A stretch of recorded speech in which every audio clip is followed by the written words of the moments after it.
खबर वाराणसी से है। वहां पर कोविड के शवदाह करने वाली मशीन के खराब होने की खबर आ रही है। सीएनजी से शवदाह करने वाली मशीन खराब हो गई और मशीन खराब होने से लकड़ियों से कोविड मरीजों का शव जलाया जा रहा है।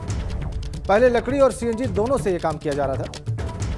कोविड मरीजों का शव केवल लकड़ी से जलाए जाने से शमशान घाट पर लोड बढ़ गया है। हरिश्चंद्र घाट पर लोगों को 4 से 5 घंटे तक का इंतजार करना पड़ रहा है। वाराणसी से खबर, चिंताजनक खबर। शवदाह, जो कोविड शवदाह वाली मशीन थी वो खराब हो गई है, उसने काम करना बंद कर दिया है और इस वजह से लकड़ी से शवदाह किया जा रहा है और लोड बढ़ा हुआ है इससे हरिश्चंद्र घाट पर। तो सीएनजी से शवदाह करने वाली मशीन खराब हो गई है वाराणसी में। लकड़ियों से अब शवदाह किया जा रहा है कोविड मरीजों का। वाराणसी से बड़ी खबर।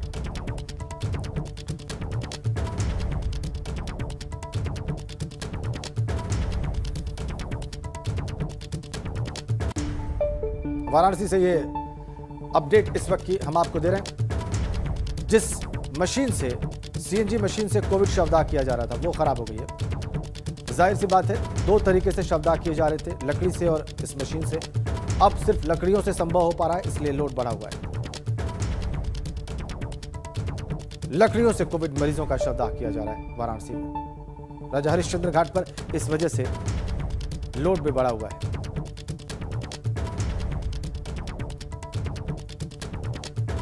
अंदाजा लगा लीजिए क्या स्थिति है वहां पर।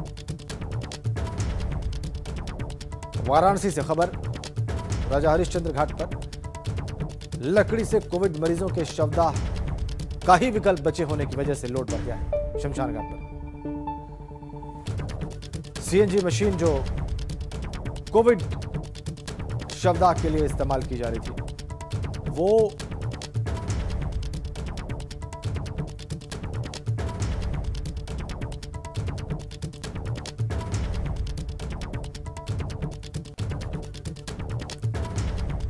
खराब हो गई है और शमशान घाट पर लोड बढ़ गया है।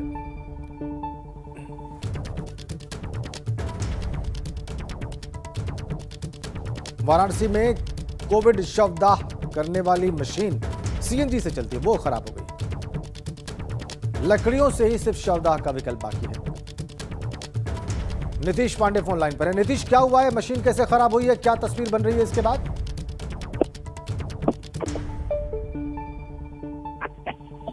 नीतीश, आपको मेरी आवाज मिल रही है? जी राजेंद्र जी, सवाल अपना दोहरा दें। नीतीश, कैसे मशीन खराब हुई है और इसकी वजह से क्या स्थितियां उत्पन्न हुई हैं? राजेंद्र जी, जो अभी की स्थिति है, लगातार शवों का लोड बढ़ता जा रहा है और लगातार जो कंडीशन है वो बिगड़ती जा रही है। ऐसी स्थिति में जो शवदाह करने वाली मशीन है उसमें खराबी आई है और उसके बाद अब जो शवदाह की स्थिति है वो लकड़ियों पर शवदाह किया जा रहा है, जिससे जो शवदाह करने वाले लोग हैं उनको खासा दिक्कतों का सामना करना पड़ रहा है। प्रशासनिक अमले को सूचना दे दी गई है, इस पर काम हो रहा है और ये कहा जा रहा है कि जल्द ही इस समस्या का निदान ढूंढ लिया जाएगा, लेकिन कब तक ढूंढा जाएगा ये देखने वाली बात होगी। जी राजेंद्र जी, शुक्रिया आपका नीतीश। इसका इलाज ढूंढा जा रहा है प्रशासन के द्वारा, जैसा कि दावा है। अब न जाने कब तक ये ढूंढा जाएगा। सीएनजी से शवदाह करने वाली मशीन खराब हो गई है और इसकी वजह से विकल्प सिर्फ लकड़ी से शवदाह का वहां पर। ये तस्वीरें परेशान कर रही है, लेकिन कोरोना के देश में बढ़ते आंकड़े भी डराने का काम कर रहे हैं। आए दिन कोरोना के आंकड़े अपना ही रिकॉर्ड तोड़ रहे हैं। आपको जानकर हैरानी होगी कि देश में 24 घंटे में कोरोना के 3,14,835 नए मरीज सामने आए हैं, जबकि रिकॉर्ड 24 घंटे में 2,104 लोगों की जान गई। हालांकि इस बीच 1,78,841 लोगों ने संक्रमण को मात भी दी है, लेकिन विश्व रिकॉर्ड बना दिया है पिछले 24 घंटों के आंकड़ों ने।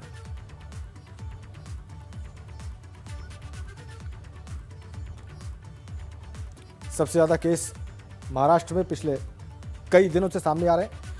यूपी में भी रिकॉर्ड तोड़ मामले सामने आए हैं, 33,106।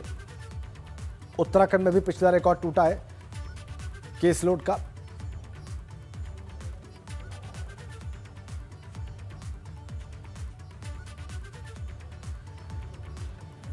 इन हालात पर, इन रिकॉर्ड तोड़ आंकड़ों पर और इससे उपजे हालात पर बात करने के लिए इस वक्त हमारे साथ हैं डॉक्टर रमा श्रीवास्तव, आईएमए के अध्यक्ष हैं।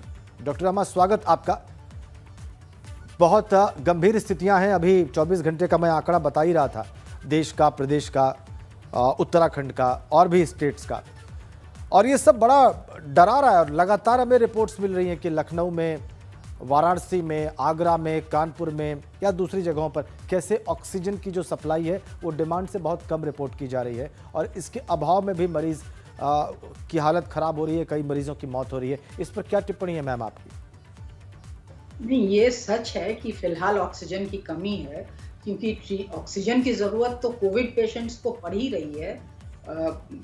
करीब 10% मरीज ऐसे हैं जिनको ऑक्सीजन सपोर्ट की प्रेजेंटली जरूरत है, लेकिन नॉन कोविड पेशेंट्स भी हैं जिनको ऑक्सीजन चाहिए होती है। जी जी। तो सरकारी हो या प्राइवेट हॉस्पिटल हो, ऑक्सीजन सप्लाई तो प्रचुर मात्रा में होना अत्यंत आवश्यक है, और जिसके लिए सरकार प्रयासरत भी है।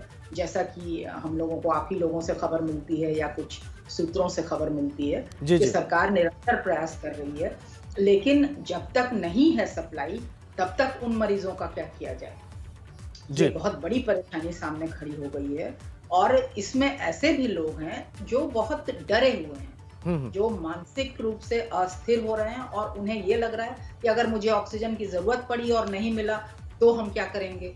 तो ऐसे अनगिनत टेलीफोन कॉल्स अटेंड करने पड़ रहे हैं, ऐसे अनगिनत लोग, जान पहचान, परिवार, मित्र, चिकित्सक गण, पैरामेडिकल स्टाफ, ये सब लोगों के घर में ये डर समाया हुआ है जी। तो ऐसे लोग कुछ ऑक्सीजन सिलेंडर्स को ब्लैक में खरीद के या अपने रिसोर्सेज से करके घर में रख ले रहे हैं, कुछ दवाइयां घर में रख ले रहे हैं, जो कि बिल्कुल गलत है, क्योंकि जो भी रेमडेसिविर टाइप की दवाइयां हैं, ये सब तो जो हॉस्पिटलाइज्ड पेशेंट है जिसको इंट्रावेनस रूट से देना है, उनको जरूरत पड़ेगी जी। और सभी मरीजों को 85% पेशेंट्स तो ऐसे हैं जो बिना ऑक्सीजन के और बिना किसी परेशानी के घर में आइसोलेशन में रह के, क्वारंटाइन में रह के ठीक हो रहे हैं। तो इतना घबराने परेशान होने की जरूरत है नहीं। ऑक्सीजन सप्लाई 1-2 दिन में सफिशिएंट मात्रा में हो जाएगी, जैसा कि आश्वासन और इंतजामात देखते हुए सबको लग रहा है। तो वो इतना परेशान होने की जरूरत नहीं है। जिसको ऑक्सीजन की जरूरत है उसको सारे हॉस्पिटल्स इस कोशिश में लगे हुए हैं और उन्हें ये सहायता मिलनी शुरू हो गई है। जब तस्वीरें ऐसी आएंगी कि किसी को ऑक्सीजन नहीं मिल रही है, हॉस्पिटल में लिखा गया है, ऊपर अर्जेंट नोटिस का बोर्ड चिपका दिया गया है कि ऑक्सीजन नहीं है और आप यहाँ से लेके जाइए, हायर सेंटर हम रेफर कर रहे हैं, नए पेशेंट्स को एडमिट नहीं करेंगे, और एक नहीं कई जगहों से ऐसी तस्वीर आएगी, तो स्वाभाविक रूप से यही मैसेज जाएगा सबको कि ऐसी स्थितियाँ हैं। बिल्कुल ऐसी परिस्थिति पिछले 3-4 दिनों से है। ये निस्संदेह कोई भी अस्पताल किसी मरीज को ऑक्सीजन के रहते हुए मना तो कर ही नहीं सकता।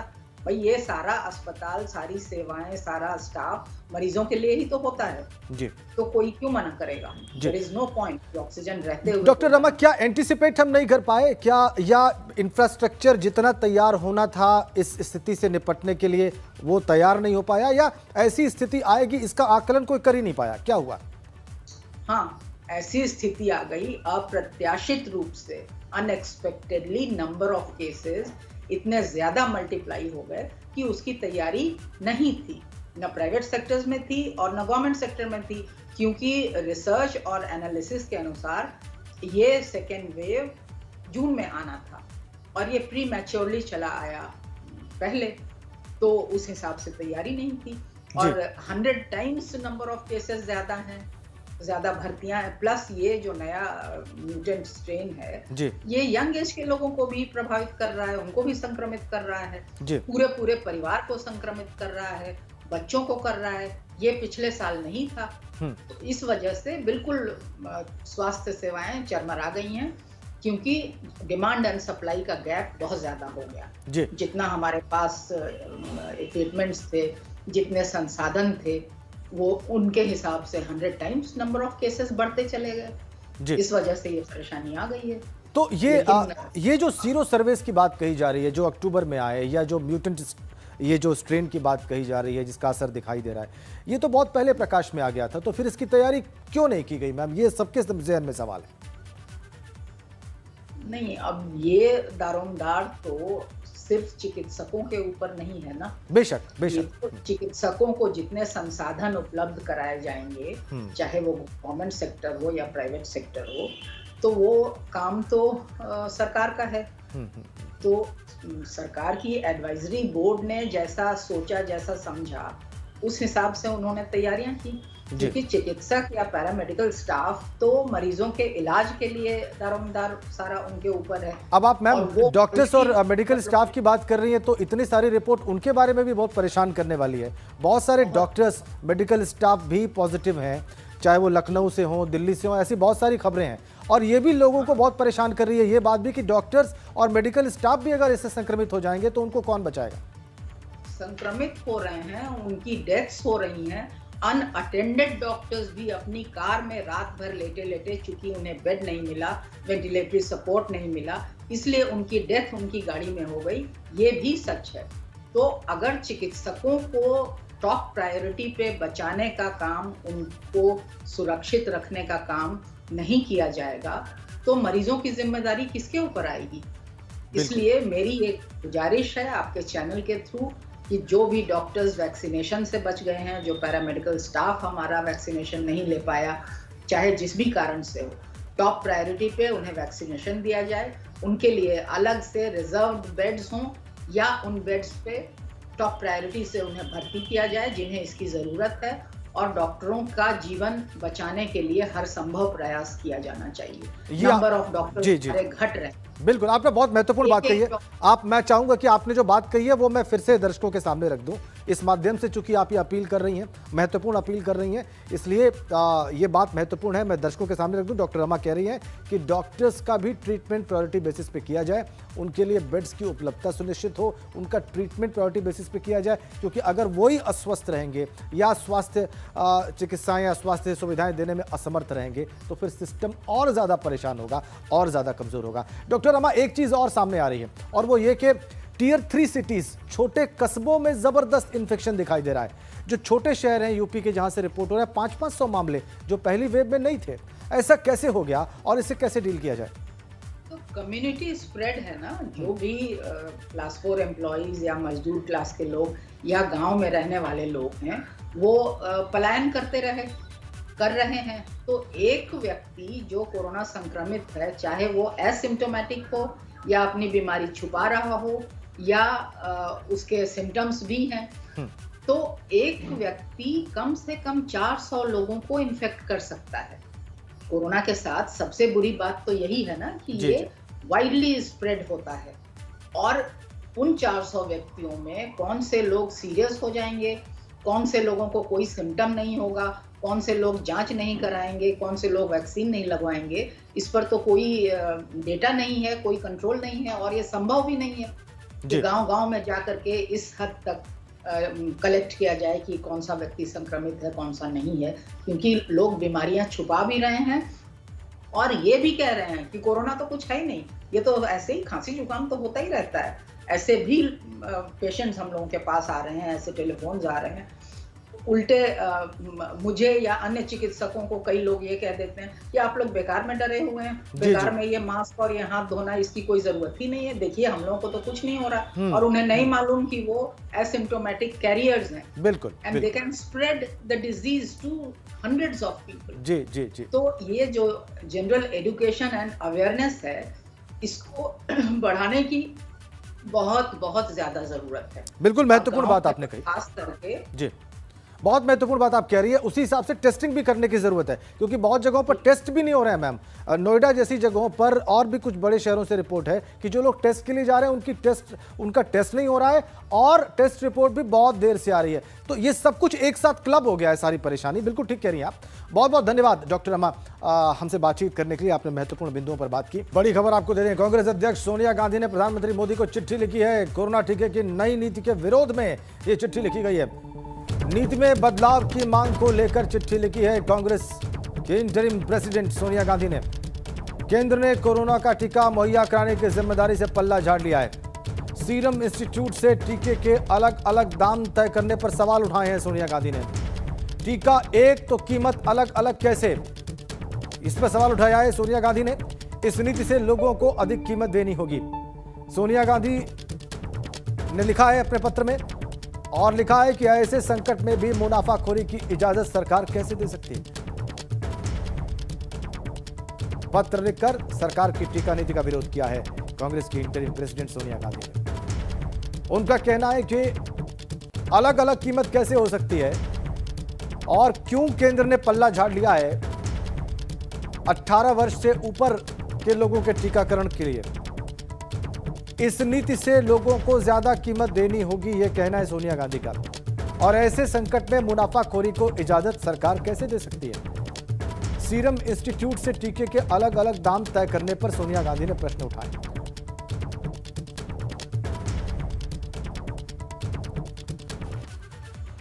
और अब बात आजमगढ़ की, जहां पर कोरोना वायरस संक्रमण को देखते हुए नगर पंचायत अतरौलिया में रेस्टोरेंट और दुकानों सहित भीड़भाड़ वाली दुकानों पर मास्क चेकिंग की गई। इस दौरान कुछ लोग बिना मास्क के पाए गए, जिन्हें कड़ी हिदायत देते हुए 1000 का चालान भी काटा गया।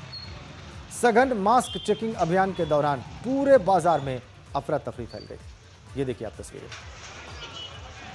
आजमगढ़ के अतरौलिया की तस्वीर। बाजार में पुलिस पहुंची, मास्क चेकिंग की और जिनको मास्क नहीं था 1000 रुपए का चालान काट दिया गया और सख्त चेतावनी दी गई, क्योंकि दूसरी बार अगर उसी व्यक्ति का चालान कटा तो वो 1000 का नहीं होगा, वो 10,000 रुपये।